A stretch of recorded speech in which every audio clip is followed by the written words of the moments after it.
সন্ত্রাসী লীগ ফাঁসি লাগলে রশি নে খুনি হাসিনারে ফাঁসি দে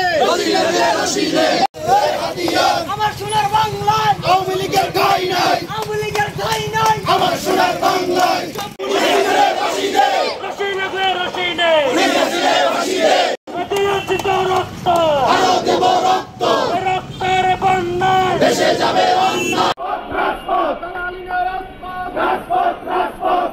আব্দুল হামিদ অত্যন্ত স্বাভাবিকভাবে বাংলাদেশের বিমানবন্দর দিয়ে অত্যন্ত নিরাপদে বাইরে চলে গেছে।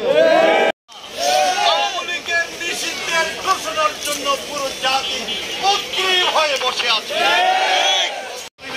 এখানে যাব, আপনারা সুশৃঙ্খলভাবে সবাই আমাদের সাথে থাকবেন। সবাইকে ধন্যবাদ দিয়ে আমি আমার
বাংলাদেশ জামাত ইসলামী